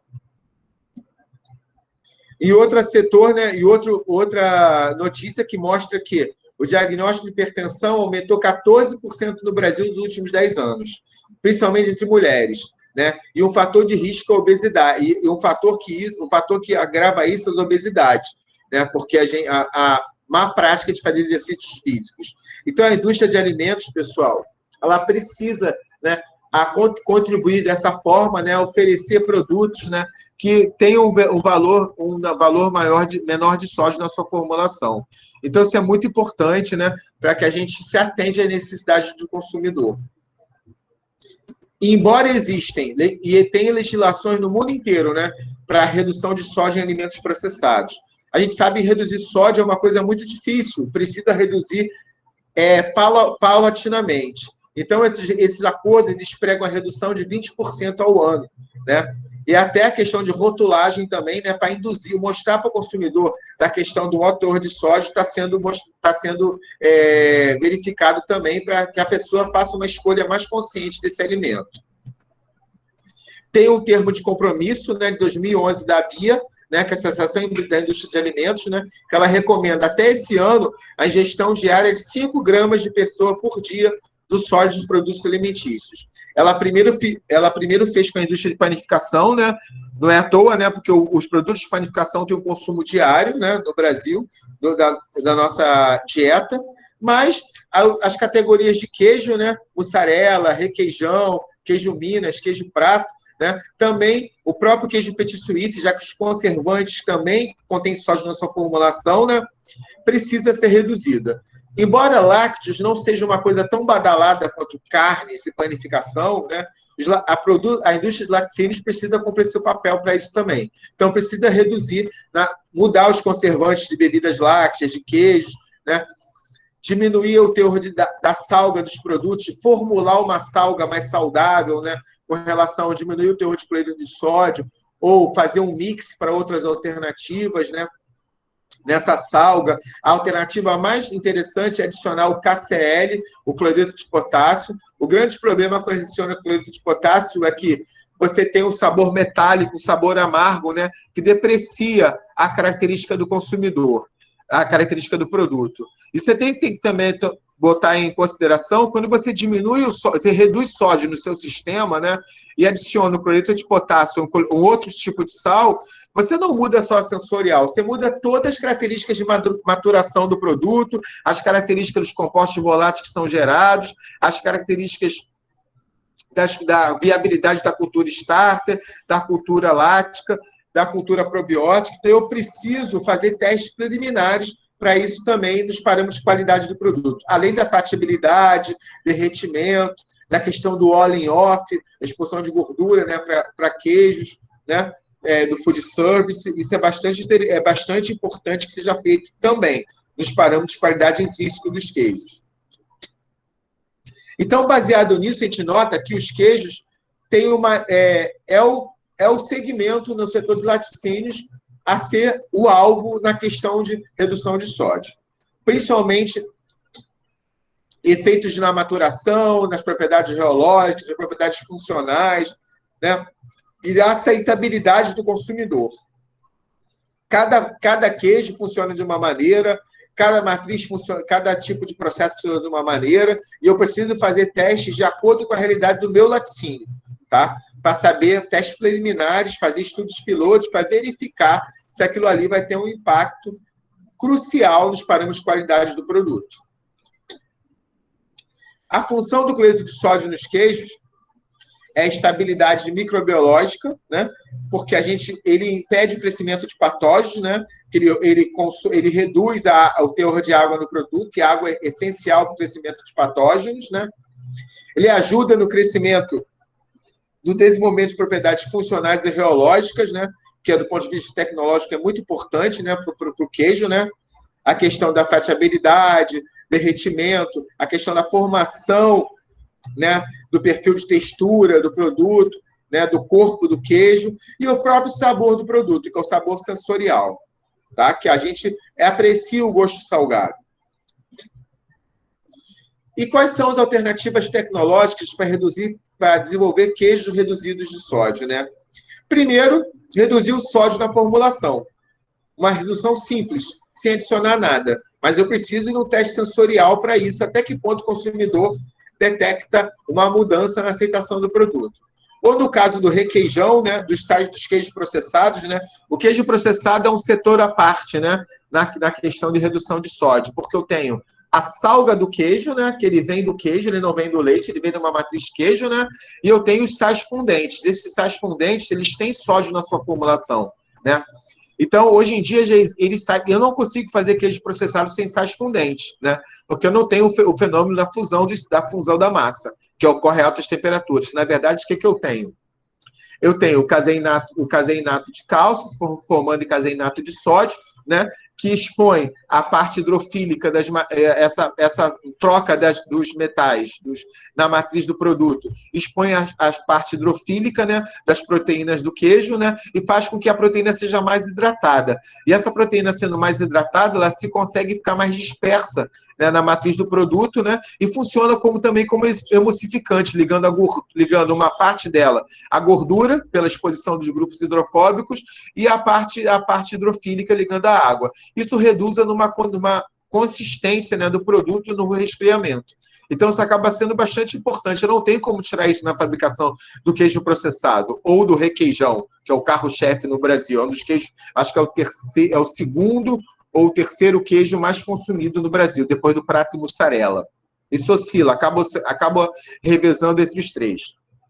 Né? Então, e fazer requeijão reduzido de sódio, né, é muito complicado, porque embora existam sais fundentes reduzidos de sódio, a Denise trabalhou no doutorado com queijos processados, né, a gente tem todo o aspecto da redução, também da fatabilidade, dos parâmetros característicos do produto. Isso. A substituição do cloreto de sódio pelos outros sais fundentes, blends de sais, né, é o KCl e o cloreto de magnésio na salga, né? Isso é uma alternativa barata, né, para qualquer tipo de queijo. Adição de mascaradores de sabor, são extratos de leveduras, aminoácidos, peptídeos. Essa adição de mascaradores, eles fazem com que eu reduza o teor de sódio a 50%, pelo menos, e o consumidor não detecta o gosto metálico, porque eles bloqueiam o gosto metálico proporcionado pelo KCl, MgC e o cloreto de magnésio. E a adição de proteínas, já que o sódio está ligado à textura do queijo, ao corpo, né, de retenção de água, eu adiciono mais proteínas no produto, para as proteínas ligarem à água, né, e expor os grupos hidrofílicos no maior aumento de capacidade de ligação, né, ou substância de caráter ligante ou transglutaminases. Mas eu tenho que tomar cuidado, né, na questão dos alérgicos, da alergia, né, proteína de soja, de ovos, né, de algumas gomas, né, algumas fibras, né, também que ainda podem ter alguma questão alérgica com relação a isso. E a questão do custo, que é colocar a transglutaminase no produto. Com isso, a gente fez uns trabalhos também, né, no queijo reduzido de sódio, né, com queijo Minas Frescal, e te viu óbvio, né, que 50%, que a gente só conseguia reduzir 25% do substituir sódio por cloreto de potássio, tá? Isso foi em 2011, né? Depois a gente publicou um review no mesmo ano, né, onde a gente fez o efeito na funcionalidade, perigos de saúde pública, né, pela questão de patógenos e aspectos sensoriais.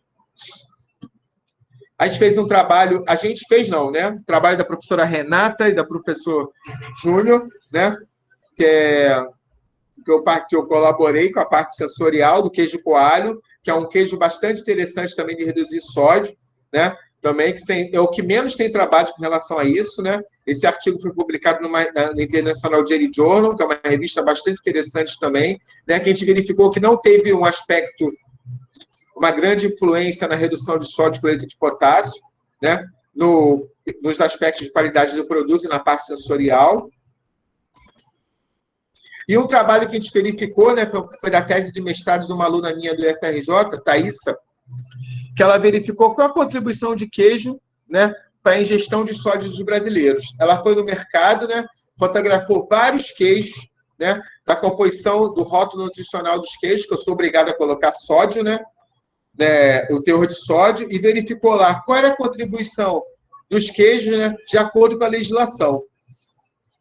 E classificou com a legislação brasileira, Anvisa. Né? A gente verificou que tanto o queijo prato, mussarela, requeijão e o queijo Minas padrão, quase de 70%, 75% a 90%, eram classificados com alto teor de sódio. Ou o resto como moderado teor de sódio. E o Minas com uma porcentagem menor, em torno de 40%. Nenhum deles foi classificado com baixo teor de sódio. Tá? Então, isso foi bastante interessante, que mostra a necessidade de reformulação dos queijos brasileiros, no que diz que é relacionado a isso. A gente vê lá que, se consumir 2 fatias de sódio, de 30 gramas cada um, no peso de 30 gramas por dia, já tem em torno de 20 gramas, 20% da contribuição, né, do sódio diário daquele dia. Tá? Foi bastante interessante. O queijo Minas, o requeijão e o queijo e os outros queijos, né, basicamente com de 20% a 17%, o queijo de Minas frescal um pouquinho menos. Os queijos comerciais que eu vejo, né, Santa Clara, que ela diz que reduz 85% de sódio, não sei como ela conseguiu fazer isso, mas está lá no rótulo, ela colocou, e o requeijão deles também, reduziu gordura e teor reduzido de sódio. Não sei se foi no sal emulsificante ou se reduziu a massa. Reduziu na massa. A gente fez um trabalho, né, onde a gente adicionou queijo Minas frescal e adicionou, reduziu o sódio, adicionou lactobacillus casei, né, no queijo, fez as duas coisas ao mesmo tempo e verificou. E adicionou arginina, que é um bloqueador do sabor amargo. Né? O que a gente verificou com isso? Que o queijo com 50% de redução de sódio, que é o queijo 3, ele teve aceitação sensorial similar ao queijo controle, onde eu tinha 100% preto de sódio. Então, lá, eu tenho lá o queijo 2 e o queijo 3. O queijo 2 tem 25%, tem 75% de sódio, 25% de potássio e 1% de arginina. E o queijo 3 tem 50% de sódio, 50% de arginina, de potássio, cloreto de potássio, e 1% de arginina. A aceitação dele foi similar ao queijo convencional com 100% de sódio. Tá? Queijo Minas frescal. Então, foi uma ideia de reformulação completa no adicionar probiótico e reduzir sódio no produto. Também trabalhamos com queijo prato, né? A gente verificou que os probióticos, eles sobrevivem no queijo prato. Deu uma contagem bem alta, em 60 dias ficou com 10 a nona, né?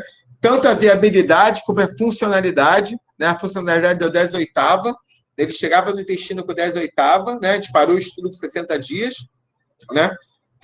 E verificou que, adicionando mascaradores de sabor, né, a gente tinha uma aceitação sensorial similar ao queijo controle.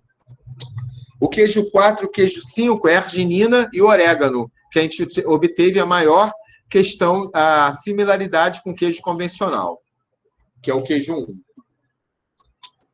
Também a gente verificou que não houve influência nos parâmetros de qualidade do produto, ou influências mínimas, né, durante 60 dias de estocagem, na maturação e na estocagem, tá?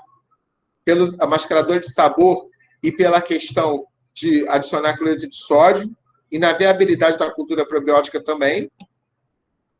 E na parte sensorial, a gente verificou que, embora a gente tenha uma questão do sabor amargo com os queijos que não foram adicionados, o queijo que não foi adicionado de mascarador de sabor, os queijos que foram adicionados de mascarador de sabor, a questão do painel treinado e o TDS, que é uma metodologia sensorial dinâmica para determinar o índice de sabor, o gosto salgado dos produtos, né, foi similar ao queijo convencional, ou em algumas vezes reduzidas. Tá?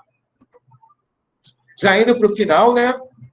Bem, o queijo, pessoal, ele apresenta um potencial enorme para ser um alimento funcional, ou seja, pela adição de probióticos, prebióticos, redução de sódio, ou pelos 3 ou 2 ao mesmo tempo. Né? A gente tem que incentivar pesquisas com relação a isso, principalmente em queijos brasileiros, né? Porque isso é uma tendência que veio para ficar. O consumidor busca um alimento funcional. E dado ao consumo de queijo, que é muito baixo no Brasil e está crescendo, né, isso vai proporcionar às indústrias a diversificarem seus produtos, né? Gostaria de agradecer a oportunidade, né? Aqui foram algumas patentes que a gente depositou, né, com relação a isso, ao requeijão e ao queijo reduzido de sódio, probióticos. Um capítulo de livro, né, que a gente publicou em 2011, ainda lá na Unicamp, né? E os livros que eu editei, né, junto com o meu orientador, tanto na Unicamp, o livro em português e em inglês, né? E 2 que saíram agora em 2020, né? Probióticos e prebióticos, né? Tanto um livro em português quanto em inglês também. Um pela Elsevier, outro pela editora Setembro. E a coleção Lácteos, né? Que foi isso é uma coisa que eu tenho bastante orgulho, participação em vários capítulos da Renata, do Júnior, né? No meio do professor Júnior, professora Renata, professora Denise, né? Então, para mim, foi um prazer tê-los no livro, né? E não tinha um material em português, né, ligado a isso, né? Então, abrangeu toda a ciência e tecnologia de leite e derivados, né? De 4 volumes. A parte de produtos lácteos funcionais está no volume 4, volume 3, né? Que é processamento de produtos lácteos. O volume 2 e 3, eu acho que já se esgotou, só tem 1 e o 4, na verdade. Não sei se vai ser feito mais volume, vai reedição, porque a Elsevier não está fazendo mais nada em português. Só estão publicando em inglês agora. E os 2 livros que acabaram, um livro que acabou de sair, né, Inovações em Produtos Lácteos, né, que tem a parte de produtos gourmet, né, produtos orgânicos, produtos com leites de origem de outra origem que não seja bovino, né, e algumas coisas de inovação e ciência e tecnologia de leites derivados, com a parte de metodologias analíticas, né, sistema de qualidade. Muito obrigado mais uma vez, né, ao professor Júnior, à professora Renata, à EPAMIG, né, pelo convite, né, e fico aberta à discussão aí, né. Espero ter colaborado ao fechamento dessa série, né. Parabéns ao Instituto pela essa série que ele desenvolve toda semana, né. E, mais uma vez, o prazer foi meu e uma honra muito grande em participar. Muito obrigado.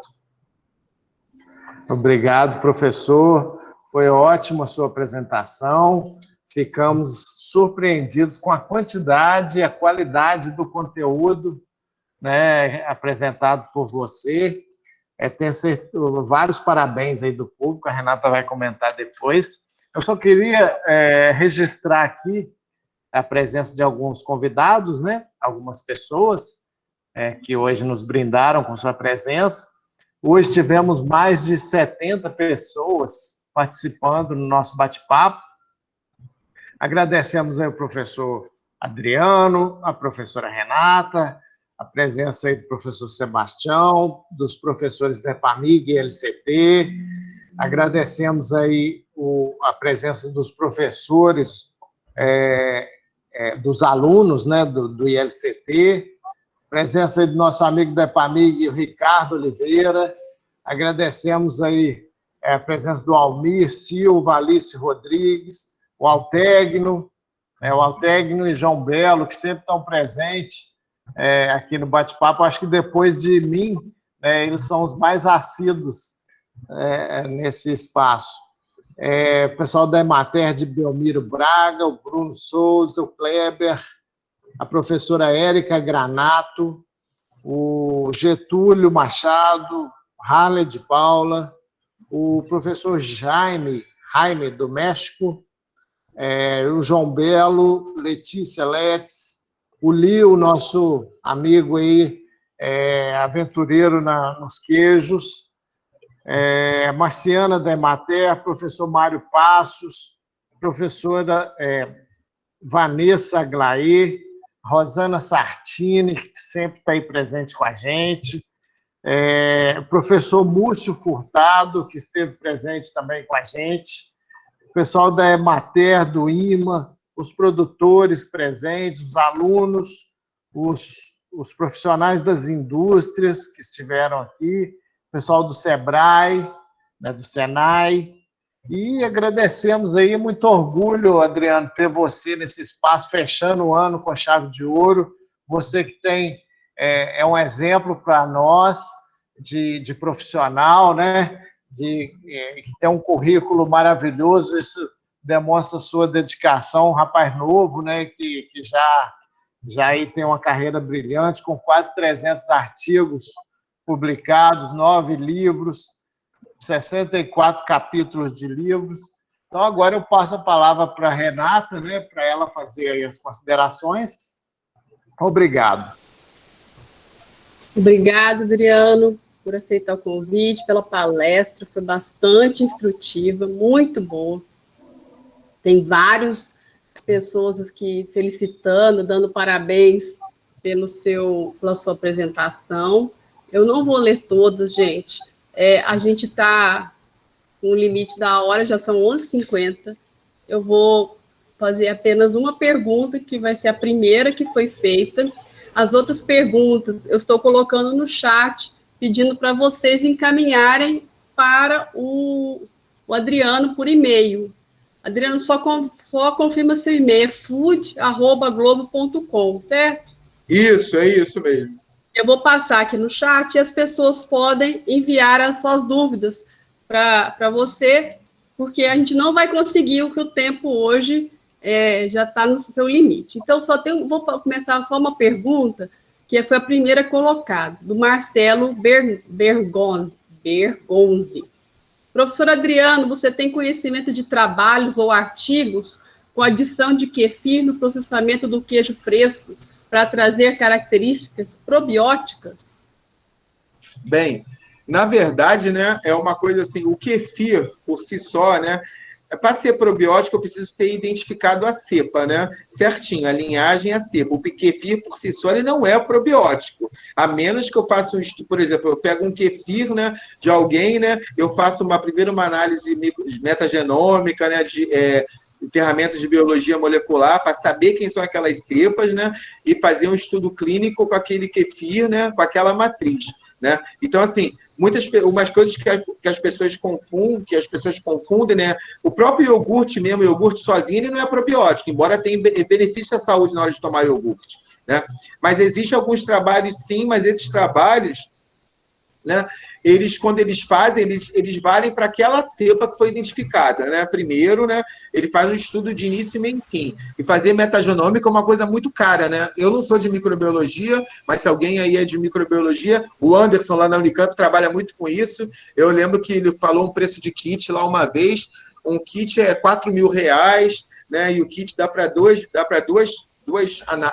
jornadas só, e tem que comprar outro kit. É uma coisa que você não dá para trabalhar muito sempre com isso, não.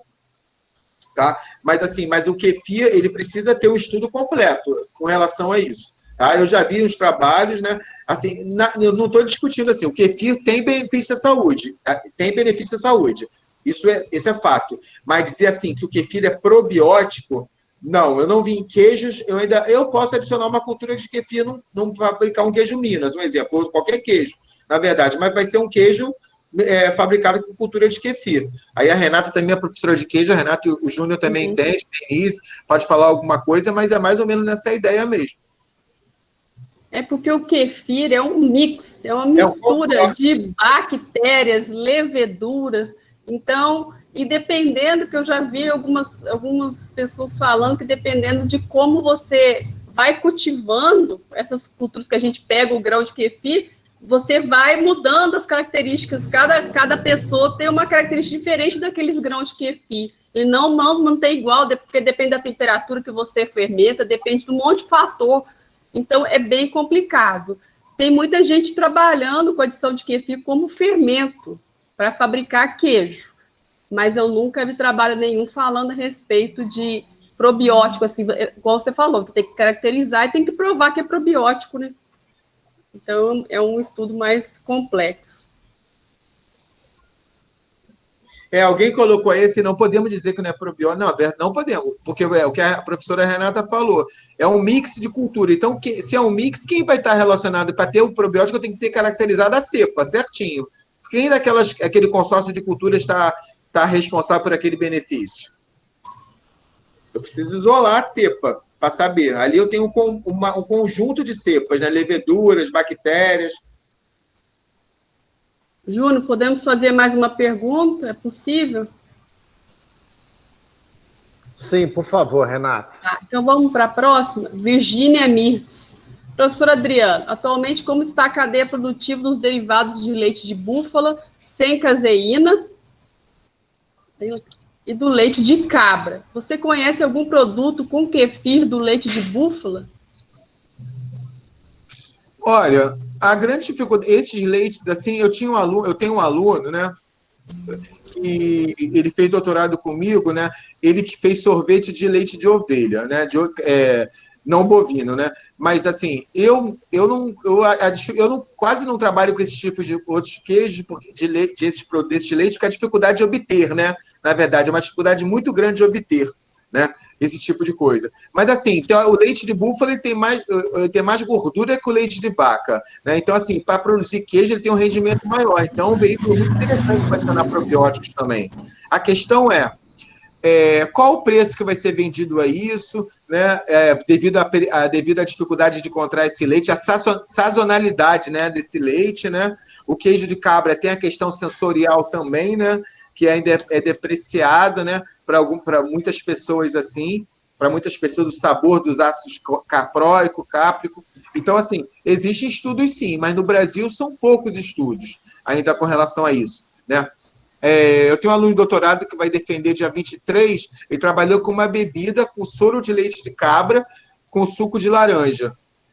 Tá, a gente verificou que, assim, com microfiltração, é uma outra proposta, mas a gente própria viu que, assim, a bebida ela teve uma aceitação razoável, ela não foi uma aceitação excelente, não foi ruim, mas também, assim, a gente nota que a presença da parte de cabra, a gente dificulta, né, que a gente não é acostumado com isso, né?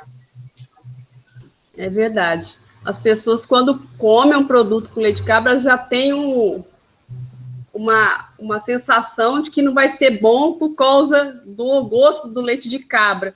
Mas eu já comi produtos com leite de cabra muito bons, que não tinha aquele gosto característico que algumas pessoas notam. Então, é muito do cuidado. Eu já ouvi falar, também já conversei com alguns produtores que falam que é mais que esse leite, esse gosto da cabra que fica no produto, às vezes está relacionado mais com a qualidade higiênica na hora de obter o leite do que na própria fabricação do produto, tá? Gente, eu quero agradecer, vou passar a palavra para o Júnior, mais uma vez quero agradecer o Adriano pela participação, muito obrigado. Eu vou fazer uma cópia aqui de todos os do chat aqui e passar para você depois, para você ver tudo que foi falado aqui, tá bom? Muito obrigada, gente, um bom dia para vocês. Júnior.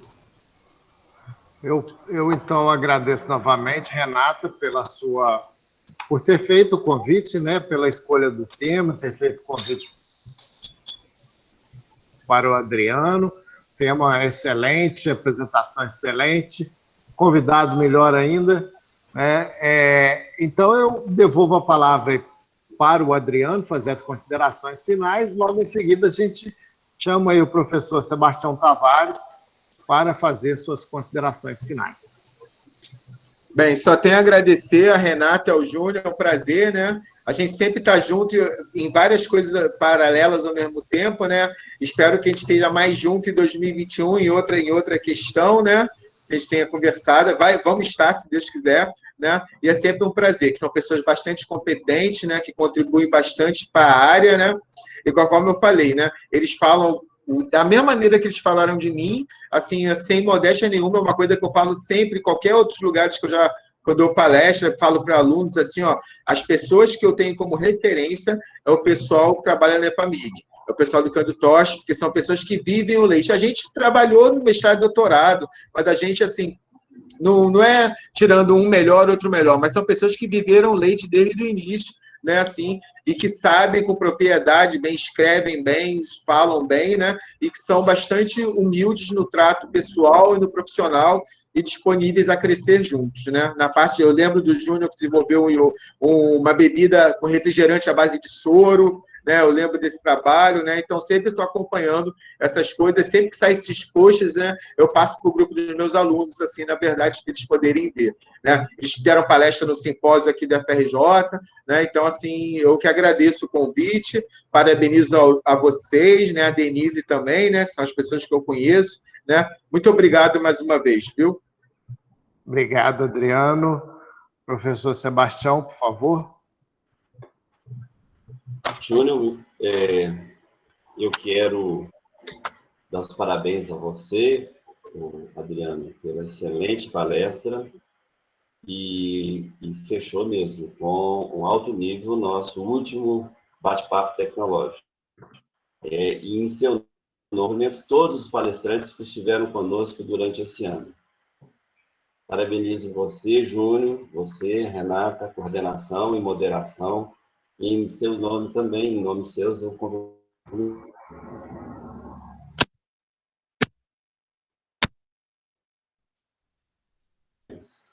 né? A vocês que estão aqui hoje conosco, né, ainda quase 50 pessoas, agradeço a presença de todos vocês, que passamos de 1000 pessoas em nosso bate-papo tecnológico. A todos vocês agradeço muito. Foram, de fato, a razão da gente ter mantido e com relativo muito sucesso esse evento. A nossa equipe deve o meu maior cumprimento e reconhecimento dessa atividade, desse evento que se tornou uma marca registrada. Então, é a oportunidade que a gente tem de estar junto de vocês e permitir que vocês também façam suas interações. E como praxe nesse momento, eu desejo a vocês um Feliz Natal com seus familiares, claro que numa dimensão hoje bem mais reduzida, né, devido à necessidade de evitar todo tipo de aglomeração, e que o ano de 2021 seja melhor. Um abraço em vocês e extensivo aos seus familiares.